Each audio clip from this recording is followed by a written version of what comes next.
Big TV భక్తి సమాచారం WhatsApp ఛానల్లో జాయిన్ అవ్వండి. అన్ని విశేషాలు ఎప్పటికప్పుడు తెలుసుకోండి. రమణులకి నిజ జీవితంలో బాహ్యంలో ప్రకటనంగా గురువు లేరు. అరుణాచలేశ్వరుడే ఆయనకి గురువు. కానీ ఆయన ఒక గురువు గురించి ఉద్వేగంతో మాట్లాడితే ఎలా ఉంటుందో, అది కూడా అదేదో ఉపన్యాసం కాదు, నాలా ఒక వేదిక మీద కూర్చుని మాట్లాడడం కాదు, ఒక హఠాత్ సంఘటనని ఆవిడ వర్ణిస్తారు ఒక లేఖలో. మీరు చదువుతున్నప్పుడు యథార్థంగా ఎలా ఉంటుందంటే, మీరు చదువుతూ ఉండగా ఏమండి అని ఎంత ముఖ్యమైన వ్యక్తి అవనివ్వండి, ఫోను అని భార్య పట్టుకొచ్చినా సరే విసిరవతల పారైబుద్ధిస్తున్న ఫోన్, అంత అందంగా వర్ణిస్తుంది ఆవిడ. నేను మీకు ఒక ఉదాహరణ చెప్పవలసి వస్తే, ఆవిడ రమణులు ఇలా అన్నారు, రమణులు ఇలా అన్నారు అని వ్రాయడం కాదు, ఆవిడ ఒక విషయాన్ని వర్ణించారు ఒక లేఖలో. కావాలంటే మీరు ఇంటికి వెళ్ళిన తర్వాత చూడండి. నాకు ఆ లేఖ పేరు గుర్తులేదు, శీర్షికలు, కానీ లేఖల సారాంశం గుర్తుంది. ఒకచో రమణ మహర్షి దగ్గరికి 2 రోజుల క్రితం ఒక వ్యక్తి వచ్చాడు. అతను దూరంగా కూర్చునేవాడు. మెల్లిమెల్లిగా కొద్ది కొద్దిగా జరగడం మొదలుపెట్టాడు దగ్గరికి. ఆఖరికి ఓ రోజు ఆయన సోఫాకి బాగా దగ్గరగా జరిగాడు. జరిగి చిత్తశుద్ధి పొందడానికి ఎవరి అవసరం ఉంటుంది అని అడిగాడు. చిత్తశుద్ధి పొందాలంటే గురువు యొక్క మాట వినవలసి ఉంటుంది. ఆ గురువు గారి మాటల్ని జీవితంలో ఆలంబనంగా చేసుకుని చిత్తశుద్ధిని పొందవలసి ఉంటుంది అని చెప్పారు. ఆయన ఈ మాట చెప్తే ఆ వచ్చిన వ్యక్తి ఆ కాలంలో ఉన్నటువంటి గురువులు ఒక 4-5 పేర్లు చెప్పి, ఈయనకి ఈ దోషం ఉంది, ఈయనకి ఈ దోషం ఉంది, గురువు ఎలా అవుతాడు, ఆయనకి ఆ దోషం ఉంది, గురువు ఎలా అవుతాడు అని మాట్లాడుతున్నారు. రమణులు వింటున్నారు. ఇంతలో ఆశ్రమవాసులు వచ్చి, వాళ్ళకి తెలుసు రమణ మహర్షిని నిందించినా ఒప్పుకుంటారు, కానీ ఆయన పరనింద చేస్తే అంగీకరించారు. రమణ మహర్షి సమక్షంలో అలా నింద చేస్తుంటే ఆయనకి కోపం వస్తుందేమోనని వెంటనే వచ్చినటువంటి ఆశ్రమవాసులు భగవాన్ ఎదురుగుండా అలా ప్రసంగించకూడదు, మీరు వెళ్ళిపోండి ఇక్కడి నుంచి అన్నారు. వెంటనే రమణులు అన్నారు, ఉండండి, ఎందుకు ఆయన్ని పంపించేస్తారు? యథాతథంగా ఆవిడ ఆ మాటలు విని మళ్ళీ దాన్ని యథాతథంగా వ్రాసేశారు అన్నయ్య గారికి లేఖ. ఎందుకు ఆయన్ని పంపిస్తారు? 2 రోజుల నుంచి గమనిస్తున్నాను. దూరంగా కూర్చున్నాడు. నిన్నొక ఆవిడ వచ్చి మాట్లాడడం చూశాడు. మెల్లిగా దగ్గరికి జరిగాడు. సోఫా దగ్గరికి వచ్చాడు. మూట విప్పాడు. లోపల ఉన్నవన్నీ బయట పెట్టాలిగా. గురువుని వెతుక్కోవయ్యా నేనంటే, సమర్థుడైన గురువు ఎక్కడున్నాడు లోకంలో అని గురువులకి వంకలు పెడుతున్నాడు. మహానుభావుడు దత్తాత్రేయ స్వామి వారికి సముద్రం దగ్గరికి వెడితే తరంగంలో గురువు కనపడ్డాడు, ఒక పక్షిలో గురువు కనపడ్డాడు, వేశ్యలో గురువు కనపడ్డాడు, ఈయనకి మాత్రం లోకంలో గురువు కనపడలేదు అని గడ గడ గడ గడ గడ గడ గురువు యొక్క వైభవాన్నంతటినీ కూడా, ఇలాంటి వ్యక్తులకి గురువుల యొక్క వైభవం ఎక్కడ కనపడుతుంది? ఇవాళ ఇక్కడికి వచ్చాడు, రేపొద్దున్న ఇక్కడి నుంచి ఇంకో చోటు కడతాడు. వెళ్ళి ఆయనకేం తెలుసు, నేను అడిగితే ఏమీ చెప్పలేకపోయాడంటాడు. అక్కడ మాటలు ఇక్కడికి తీసుకొచ్చి చెప్తాడు. ఈయన జీవితంలో ఎలా వృద్ధిలోకి వస్తాడు?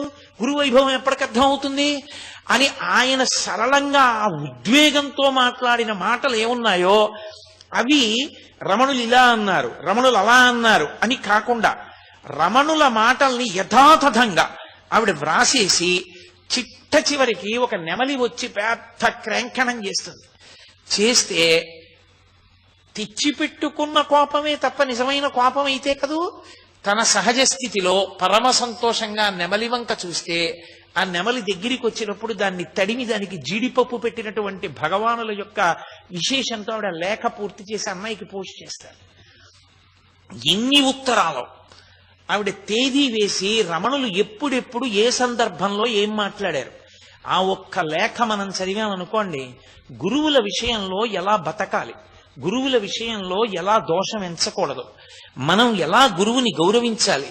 ఆయన ఒక్కొక్క చోట గురువు గారంటే ఎవరు అని అడుగుతారు. ఎంత అద్భుతమైన నిర్వచనం చెప్తారో.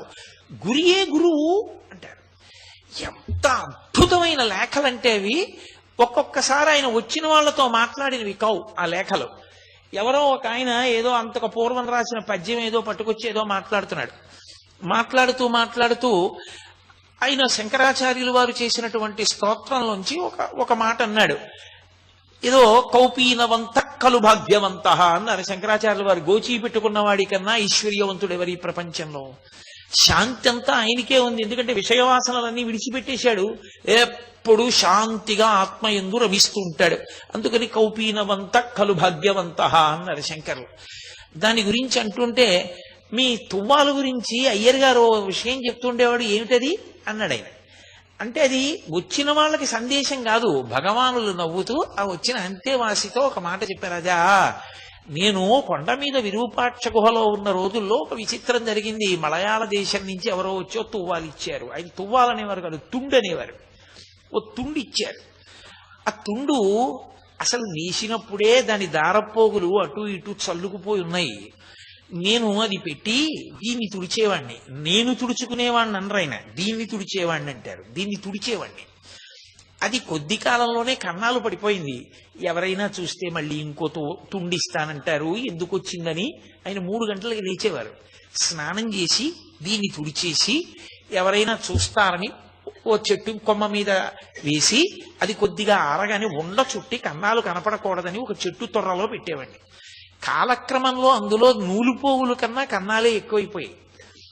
ఆయనతో ఎంత సాన్నిహిత్యమో చూడండి. అక్కడ పశువులు కాసుకునేటటువంటి కోయ పిల్లాడోడు ఉండేవాడు. ఈయన రోజున దులుపుతున్నారు. వాడు పరిగెత్తుకొచ్చి ఎవరితో? భగవానులతో. వాడు అన్నాడు, ఎంత గొప్ప తుండండి, ఇన్ని కన్నాలు, గవర్నర్ గారు వస్తున్నారు, ఈ తుండు బహూకరిద్దాం, ఇస్తారేమిటి అన్నాడు. వాడు చిన్న పిల్లవాడు.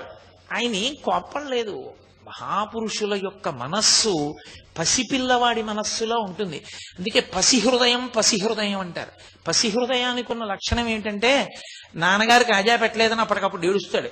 నాన్నగారు నాన్న ఇలారా అంటే మళ్ళీ విడిపోయి కొడ మీద కూర్చుంటాడు. వాళ్ళకి ఏ పట్టింపు ఉండదు. వాళ్ళు మనసులో అంత ఆర్ద్రతతో అంత ప్రేమతో ఉంటారు. కాబట్టి ఆ పిల్లవాడి వంక చూసి నవ్వి ఆయన దాన్ని ఉండ చుట్టి చెట్టు తొర్రలో దాచారు. చెట్టు తొర్రలో నేను దాచాను. ఆఖరికి ఒక రోజున అయ్యర్ దేని గురించో వెతుకుతూ చెట్టు తొర్రలో చెయ్యెట్టాడు. ఈ తువ్వాలు దొరికింది. తీసి చూశాడు. దాన్ని నిండా కన్నాలే. నా దగ్గరికి వచ్చి, భగవన్, ఎంత అన్యాయమైన పని, తుండు లేదని చెప్పకూడదా? మేము తుండే తేమా, ఇంత అన్యాయమా, దీంతో తుడుచుకుంటున్నారా మీరు అని చూపించాడు. ఏమయ్యా, తుండు అలా ఉందంటావే, అన్ని 1000 కన్నాలున్నాయి, సహస్రాక్షుడు ఇంద్రుడు నాకు తుండయ్యాడయా అని పొంగిపోయాను ఆ రోజుల్లో అని ఒక చిరునవ్వు నవ్వి, అదేమి ఇంకొక విచిత్రం, ఆ రోజుల్లో ఒక్కటే కౌపీనం, ఆ ఒక్క కౌపీనం కన్నాలు పడిపోయింది. ఆ ఒక్కటి కన్నాలు పడిపోతే, కన్నాలు పడిపోయిన కౌపీనం పెట్టుకు తిరుగుతున్నారంటారేమో, ఎవరన్నా మళ్ళీ కౌపీనాలు అవి తెస్తారు, ఎందుకు వాళ్ళని ఇబ్బంది పెట్టడం అని గిరి ప్రదక్షిణం చేస్తూ ఒక ముళ్ళ పొదలోకి వెళ్ళి ఒక రక్కసి ముళ్ళు ఒకటి విరిచి ఇంకొక రక్కసి ముళ్ళుతో దానికి కన్నం పెట్టి ఆ గోచి ఊడతీసి అందులోంచి దారాలు తీసి ఆ రక్కసి ముళ్ళుకి ఎక్కించి అందులోని దారంతో ఆ గోచీకున్న కన్నాలు కుట్టుకుని అక్కడక్కడ కొంచెం పొట్లం విచ్చినట్టు విచ్చితే అది ఎవ్వరికీ కనపడకుండా సర్దుకుని గోచీ పెట్టుకుని సంతోషంగా గిరి ప్రదక్షిణం చేస్తుండే కార్యక్రమం జరుగుతుండేది. అంత సంతోషమైన రోజులు అనేవారు. అన్నిటికన్నా విచిత్రం ఏమిటంటే, ఆయనకి అందరూ తీసుకొచ్చి పెట్టేవారు చుట్టూ పదార్థాలు. ఇది చాలా ఐశ్వర్యవంతులు తీసుకొచ్చారు అని చెప్పి ఆయన అది తినేవారు కాదు. సంకటి దగ్గర నుండి అందరూ తెచ్చిన వాటిలోంచి కొద్ది కొద్దిగా తీసుకుని నోట్లో వేసుకుంటుండేవారు. మహాపురుషుడు నిజంగా ఒక జ్ఞాని ఎలా బ్రతుకుతారో, ఒక జ్ఞాని జీవితం ఎలా ఉంటుందో, ఆయన మాట్లాడితే ఎలా ఉంటుందో, ఆయన కదిలితే ఎలా ఉంటుందో, ఆయనకి శరీర స్పర్శ ఎంత లేకుండా ఉంటుందో, ఆవిడ వ్రాసిన లేఖలు చదివితే తెల్లబోతారు మీరు. అసలు ప్రపంచానికి తెలియని రహస్యం ఒక్క సూరినాగమ్మ గారి లేఖల వలన బయటికి వచ్చింది. For more videos like this, subscribe Big TV channel.